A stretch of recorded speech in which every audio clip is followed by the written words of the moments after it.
नमस्कार दोस्तों, मैं सरोज पांडे। बोलने से पहले 10 बार सोचिए, वरना वरना बहुत कुछ हो सकता है।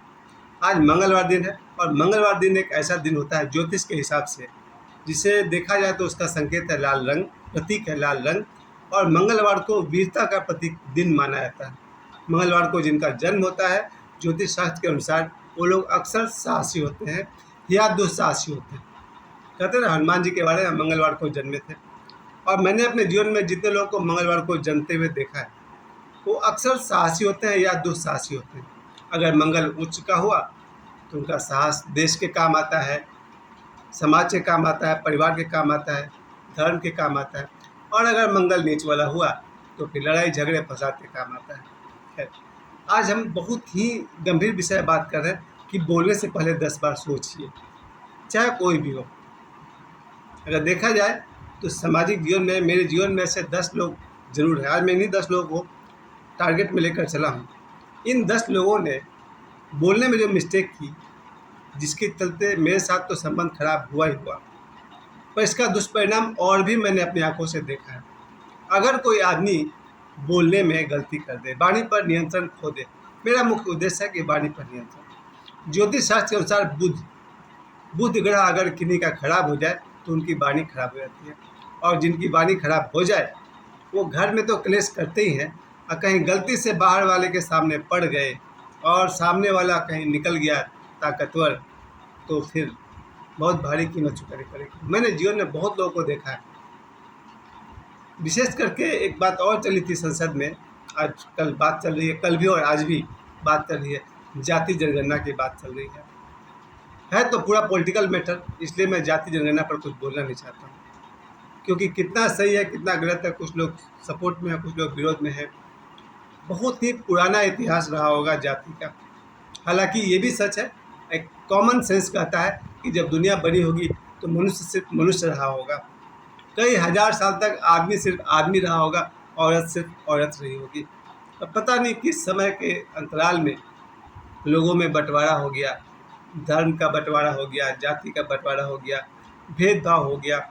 और उसका परिणाम आज 2024 में ये हो रहा है कि जाति जनगणना की बात हर जगह हो रही है। रामायण काल और महाभारत काल से भी पहले से जाति का प्रवेश हो चुका हुआ है। वैसे भी कहते हैं पूरी दुनिया में सबसे प्राचीन इतिहास सनातन का है।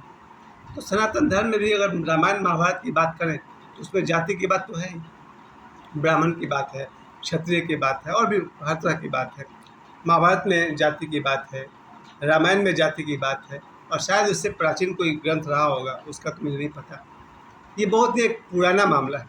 और आज 2024 में कोई आदमी चाहे कि कोई आदमी जाति और धर्म से ऊपर उठ जाए तो ये निजी तौर पर ही संभव है, राजनीतिक तौर पर संभव नहीं है।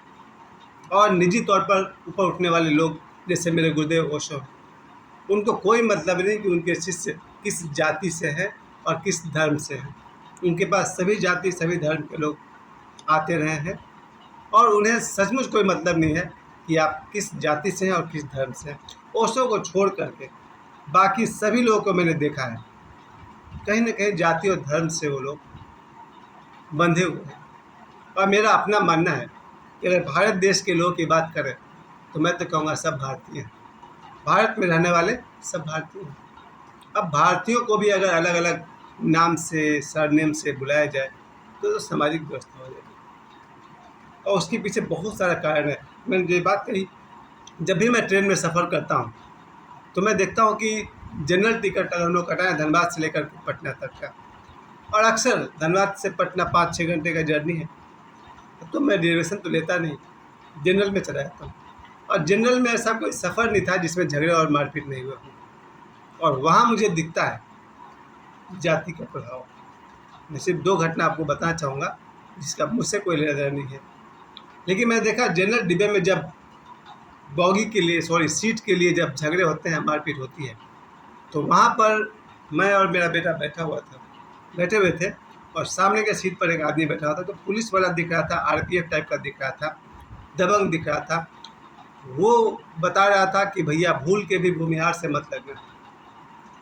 भूमिहार बहुत ताकतवर होते हैं, उनके पास ज़मीन जायदाद होता है, हिम्मत होता है, ताकत होता है। तो मैं और मेरा बेटा सुन रहा था, यार ये आदमी भूमिहार की प्रशंसा में कहे जा रहा है कि भाई भूमिहार से कहीं मत लगना, बहुत ताकतवर होते हैं लोग, अमीर होते हैं, ज़मीन जायज़ होते हैं। उसने ये भी कहा था कि अगर भूमिहार के पास ज़मीन नहीं तो भूमिहार किस बात का। वो बार बार बता रहा था किसी को कि भूमिहार से कभी लगना मत, भूमिहार के पास ज़मीन होता है, पैसा होता है, ताकत होता है, जोश होता है। और बातों बातों में जो दूसरा आदमी था वो राजपूत की प्रशंसा किया जा रहा कि राजपूत से कभी लगना मत, राजपूत में हिम्मत होता है, धैर्य होता है, वगैरह वगैरह। तो सेकंड क्लास बॉगी में मैंने देखा पटना टू धनबाद की जर्नी में कि लोग झगड़े कर रहे हैं और वहाँ जाति धर्म की बात चल रही थी। लेकिन आज मुझे समझ में आता है, मेरा निजी ओशो के बाद मैं सीधे अपनी बात कर रहा हूँ, मैंने किसी आदमी को जाति और धर्म के आधार पर प्रेम नहीं किया। आप किसी भी धर्म के हों, आपका व्यवहार अच्छा है, आपकी वाणी अच्छी है, यू आर मोस्ट वेलकम, आपका बहुत बहुत स्वागत है। आपका धर्म कोई भी हो, आपका जाति कोई भी हो, आप किसी भी जाति से हैं, आपकी वाणी अच्छी है, आपका व्यवहार अच्छा है, आपका स्वागत है। लेकिन अगर आपकी वाणी खराब है, अगर आपकी बोली खराब है, फिर तो मुझसे नहीं चलने वाला। इसलिए मैंने कहा जिन 10 लोगों का मैं सामने लिस्ट लेकर बैठा, इन 10 लोगों को मैं कहना चाहता हूँ कि इनका मेरे जीवन में कोई स्थान नहीं। क्यों? बोली खराब है। और जिसकी बोली खराब होती है ना, ये चीज़ मेरी माँ कहावत कहती है और यहाँ के लोग भी कहते हैं, अगर बोली अच्छी हो तो लोग पान खिलाते हैं, और बोली खराब हो तो यही बोली के कारण लोगों को जूते ही पड़ते हैं। भोजपुरी में कहा जाता है कि यही बोली आदमी को पान खिलाता है और यही बोली आदमी को जूता भी खिलाता है। क्या दोस्तों, जिन 10 लोगों को मैं लिस्ट लेकर सामने बैठा हुआ हूँ, उनकी बोली खराब है, और बोली खराब होने का दुष्परिणाम बहुत ही खतरनाक होता है। बचपन से मैं देखता आ रहा हूँ, और अब तो खैर बहुत ज़्यादा रिबेलियस हो गया हूँ, जब से मैं बाबा बागेश्वर धाम से लौट कर आया हूँ, छतरपुर से लौट कर आया हूँ, और मुझे पता चलता है कि किसी आदमी की बोली खराब है, वाणी खराब है। अगर पीठ पीछे किसी ने बुराई किया, वो तो क्षम है, सब करते हैं, मैं भी करता हूँ। किसी भी आदमी के पीठ पीछे बुराई करना मेरा भी समझिए बचपन की आदत है, और ये बहुत ही मेरे लिए शर्म की बात है कि किसी की बुराई मैं पीठ पीछे करता हूँ। कोशिश करूँगा अपने आप में सुधार लाने की। लेकिन अगर कोई आदमी फेस टू फेस या फ़ोन पर आपके साथ बदतमीजी कर रहा है, अपनी बोली खराब कर रहा है, उसका तो हिसाब किताब कर देना चाहिए। ये मैं आज के वीडियो का मेरा टारगेट यही था। अगर किन्हीं इन जो मैं 10 लोगों की बात कर रहा हूँ, अगर किसी ने आपके साथ फेस टू फेस बदतमीजी की है, हो सके तो उसका उचित प्रत्युत्तर दीजिए। या फिर अगर आपको लगता है कि ये मेरा प्रिय है, मेरा अपना है, मुझे प्रेम है, डिस्कनेक्ट तो कर सकते हैं ना, संबंध विच्छेद कर लीजिए। क्योंकि जब उसको परवाह नहीं है तो आप ऐसे आदमी की परवाह करे करें क्या? क्योंकि ऐसे जिन 10 लोगों की बात कर रहा हूँ, ये लोग गालियाँ भी देते हैं फ़ोन पर। मुझे लगा अगर प्रेम से गाली निकला है तब तो ज़िंदगी भर देते रहो, कोई हर्जा नहीं, दोस्ती में चलता है गाली। लेकिन कोई आदमी अगर ईगो की वजह से गाली दे रहा है तो फिर स्विच ऑफ कर दिए ऐसे संबंध को। जिन लोगों ने भी अपनी बोली खराब की मेरे साथ, और जीवन के कीमती 10 लोग मुझे याद है, जिन 10 की मैं बात कर रहा हूँ, ये मेरे जीवन के बहुत कीमती लोग थे। इनकी बोली खराब थी जिसकी वजह से मैंने अपने जीवन से गुड बाय कर दिया। पर इनके लिए मैं सावधानी यही कहना चाहता हूँ, जो गलती मेरे साथ किया बाहर मत करना, क्योंकि हर कोई सरोज पांडे नहीं होता है, बाहर वाले गड़बड़ हो जाएगा। मैंने सड़क पर देखी है बहुत सारे झगड़े, बहुत सारे मारपीट, अहंकार की वजह से, ईगो की वजह से और बोली की वजह से एक से एक मारपीट मैंने सड़कों पर देखी है।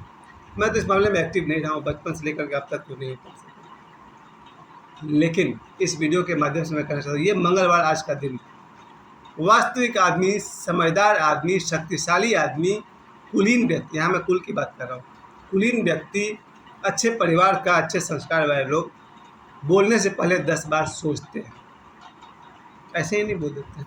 और वैसे लोग जो बोलने से पहले 10 बार सोचते हैं, समाज में सम्मान पाते हैं, उन्हें फूलों के हार पहनाए जाते हैं, उन्हें मान सम्मान मिलता है, और अगर उनसे कुछ गलत निकल भी गया तो बाद में वो क्षमा मांग लेते हैं।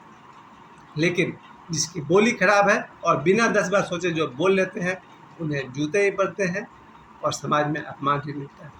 तो आज की वीडियो में मैं आप सबसे कहना चाहता हूँ, आज मंगलवार है, आज विशेषकर हनुमान जी का दिन है, और मैं सुबह से अभी तक हनुमान जी की साधना लगातार करता रहा हूँ। सुबह सुंदरकांड का पाठ किया, फिर हनुमान चालीसा का पाठ किया, सारा दिन मैं अपने मंत्र जाप करता रहा।